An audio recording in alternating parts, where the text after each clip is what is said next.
play with you. Yeah. Then you have psychopathy, and the psychopaths are parasitical predators. And so the predator will take whatever you've got, and the parasite will live off you. And then here's a parasitical ideological statement. Property is theft, a classic Marxist trope. Why would you say that? Well, if I want to live off you, the way I'm going to justify that ethically is by claiming, well, you know, Joe, look how privileged you are. You've got all this money. You just took that from the oppressed. And if I'm manipulating you so that I get some of your money, that's only just because, first of all, it's exactly what you did. And second of all, well, why not spread some of that wealth around? So that's Machiavellianism, narcissism, and psychopathy, dark triad. They've expanded that recently to add another dimension that was missing, sadism. And the sadist takes positive delight in causing pain to others. And the lulz culture, L-U-L-Z, the lulz culture online is a culture of sadistic, Machiavellian, narcissistic psychopaths. Lulz, meaning like people are joking around shit posting. Yeah. I did it for the lulz, and it's the plural of LOL, laugh out loud. But like if you look at the Urban Dictionary, for example, the definition of lulz is positive delight in the suffering of others. It's like, yeah, it's sadistic. And bloody well, social media just facilitates like I never thought of lulz as being sadistic. It's in and of itself, it's not a sufficient marker, right? You have to have like 6 or 7 things going on before it's clear that you're manifesting this underlying tetrad of personality traits. Like if you use the odd acronym and you're throwing out a joke at someone, this is a habitual pattern of doing nothing but provoking people online and using deception and lies to do it to attract attention to yourself. It has to be a very consistent pattern. But Paulos, first of all, and his crew of researchers and people who've been influenced by him have laid out this 4-dimensional structure of the dark side, let's say. And they've shown that hyper users of social media, Instagram, for example, and people who do a lot of anonymous shit posting are characterized by, what would you call it? Domination by those 4 traits. And part of the reason for that, this is very, very dangerous to our whole society, I think, is that you got to ask yourself what keeps the psychopaths under control in the normal population. And the answer seems to be, especially on the male side, is that narcissistic aggressive men get put in their place by non-narcissistic aggressive men. And that usually has to do with something like the threat of physical intervention. You know how it is if you get a bunch of guys together. I can make a joke about you, and I could even make a joke that was that sort of put you down. But the joke would have to be funny. You'd have to have the opportunity to reciprocate, and you'd have to believe that I was doing it in good spirit. Because if I just used the opportunity to, stick the knife in, we're not going to get along with each other very long. And we know that, and men know that when they talk to each other. And so part of what keeps dialogue among men civilized is the possibility that it won't be civilized if it goes too sideways. And everybody knows that. But there is none of that online, because anybody can post anything about anyone, no matter how denigrating and derisive, especially if they do it anonymously, and there's zero consequence. In fact, quite the opposite. If they're good at it, they get a lot of attention, and the social media companies will monetize it.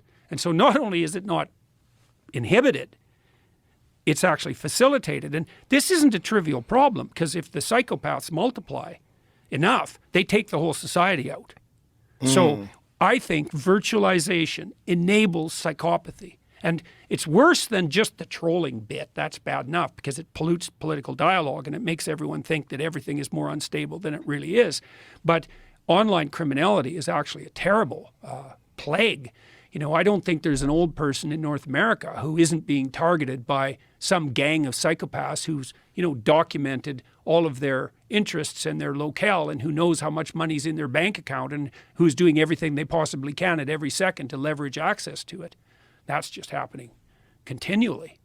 So that's certainly algorithms, right, for a lot of people that get trapped into these sort of situations where people are constantly throwing at them things that are opportunities for them to either make money or get this or get avoid a refund pain. Get a refund. You bet. Or they befriend them.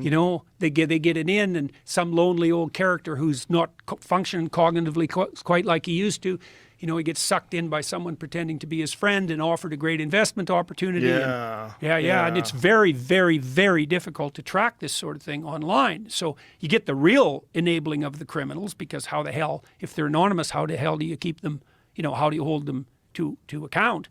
And then a secondary derivation of that is something like trolling. And that's really not so good either, because if the psychopathic, narcissistic, Machiavellian sadists are dominating the political discourse, then ordinary people look at that and think, oh my God, everything's going to hell. Everyone's really extreme, and really it's a non-random sample. And so, you know, I can really see this in my own life, you know, because if you just looked at me virtually, you'd think like I was the world's most embattled person in some way, you know, maybe not the world's most, but I'm up in the top 10 maybe.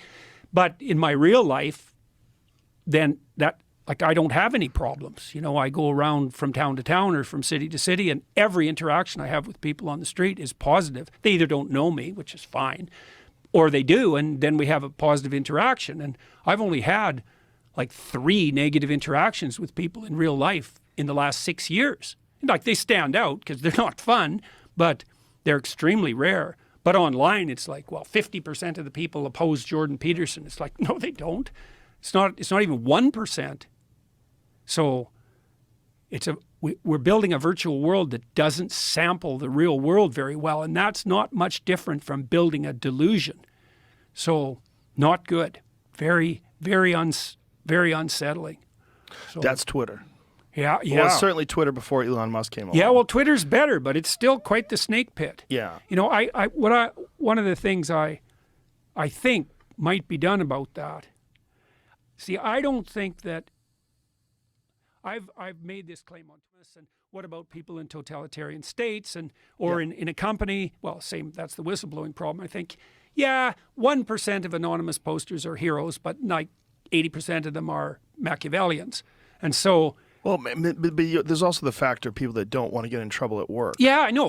Well, that's kind of the whistleblower problem. But not even whistleblowers. I mean, people that just have opinions that You mean that might get them in trouble with the College of Psychologists in Ontario, for example? Yes. Yeah, I know. And yes. so, well, I think one of the ways of handling that technically, what I'd like to see happen at Twitter, for example, you know, not that I'm in a position to know because I know it's complicated, is I think the anonymous types should be separated from the real people.